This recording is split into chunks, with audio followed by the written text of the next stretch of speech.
Hi everyone. So I finally got my 15 Pro. I just picked it up from Apple Store. So I'm going to unbox it, set it up, and going to compare it with my 14 Pro and going to tell you like how the in-hand feel is. So this is the natural titanium version.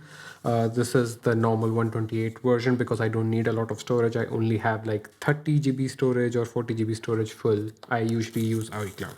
So let's unbox this and see like how the new phone is. I actually tried the phone in the store, so that's the good thing about going to Apple Store. So I know how it feels, but I'm going to tell you. So this is the natural titanium version, and I think this is one of the best version because it's really unique in different light. It looks different. So this is how it feels. The one thing that I was really happy about when I first hold the phone, this phone feels really light. And one other thing that I liked, I was thinking that because of this brush aluminum, it's going to be slippery, but it's actually really grippy. And the phone overall feels slightly smaller. It's not a huge difference, but when I compare it with 14 Pro, I feel this is slightly smaller, and the in-hand feel, I think it's much better because of that lighter version. The rounded edges is something that is you're going to feel right away when you hold this device as compared to this, because this is a bit sharp. In the small phone, it's not as prominent, but when I hold this phone, even the iPhone 15, it felt really good in the hand.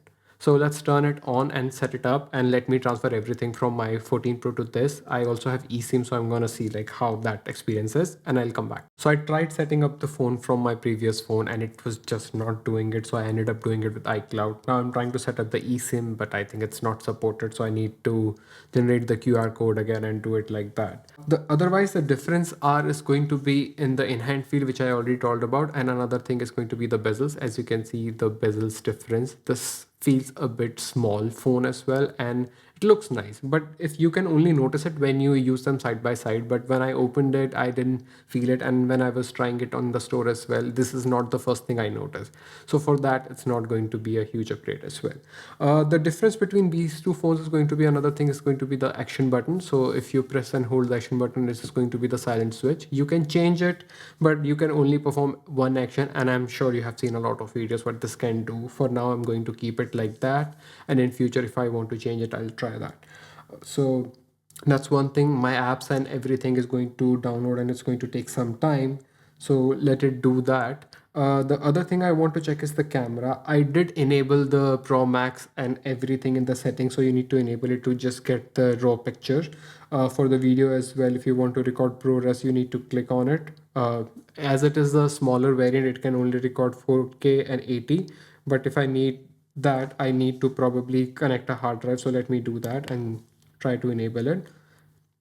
So when I do that, it should be able to detect the USB-C here. Let me see if I can. So as you can see, it can detect the USB-C here, and I can record the ProRes video, and I set it up for log so I can edit it. I also do my editing and log recording.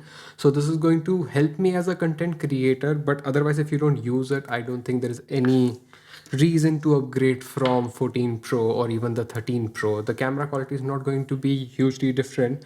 I'll try to capture HDR shot. That's the only thing I'm interested in. Otherwise, I think the quality of this phone was also good. The only issue I have with this phone with photos is going to be the HDR. So let me just click some pictures and put it right side by side so you can see the difference. But otherwise, I'll try to compare it with other phones. Right now, I'm using Z Flip 5 side by side. So if you want me to compare this phone with this, I can do that.